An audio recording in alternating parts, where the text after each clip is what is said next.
Mes amis, je vous remercie d'avoir répondu nombreux à ma demande. Contrairement à ce que disent certains imbéciles, pardonnez-moi, ce n'est pas pour ma gloriole personnelle, bien évidemment. C'est pour que, face à nos ennemis, nous puissions montrer que nous sommes nombreux. Si je parais être seul et sans aucun soutien, il est évident que ma parole ne portera pas autant que s'il y a de nombreux commentaires. D'autre part, vous savez que sur nos réseaux, nous sommes d'autant plus relayés qu'il y a plus de commentaires. Or, mes vidéos ont 4, 5 commentaires, elles ne peuvent pas être relayées. Donc ce sont pour ces raisons-là que je vous demande de vous manifester, car vous avez le devoir, vous aussi, de vous battre. Je veux bien prendre la première place, mettre en tête, mais il faut que j'ai du monde derrière moi. Sinon, ce n'est pas la peine. Voilà. Je voudrais parler ici d'une question importante. L'Évangile a-t-il été altéré? Voilà. Malheureusement, c'est ce que l'on entend souvent. Je crois que les musulmans nous reprochent à l'Évangile d'avoir été altéré.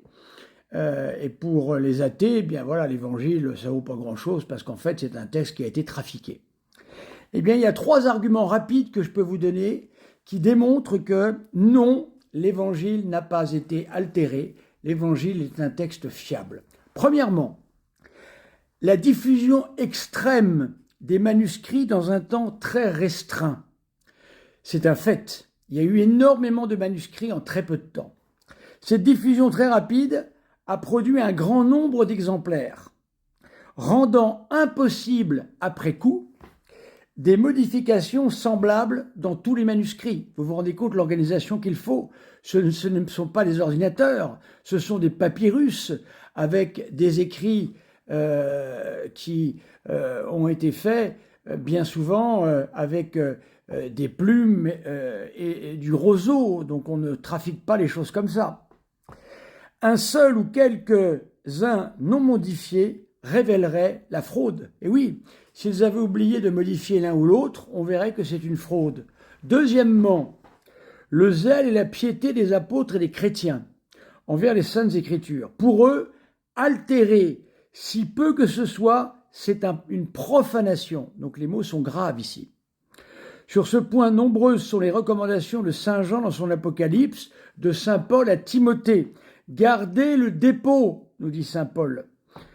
Réclamation ainsi contre les changements faits par les hérétiques marcions et contre toute modification, même minime.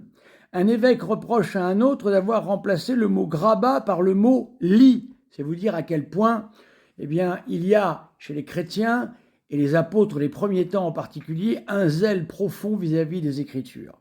Et troisièmement, c'est un argument massu celui-là, mes amis. La vigilance hostile des juifs, des païens et des hérétiques, qui sont nos adversaires permanents et qui exerçaient, comme sur les miracles d'ailleurs, une surveillance très active. Et ils n'auraient bien sûr pas laissé passer sans rien dire la moindre altération, même de petite importance. Donc mes amis, je redonnerai d'autres preuves, ça c'en est une, c'en est 3 plutôt. Non, les évangiles n'ont pas été altérés. Merci.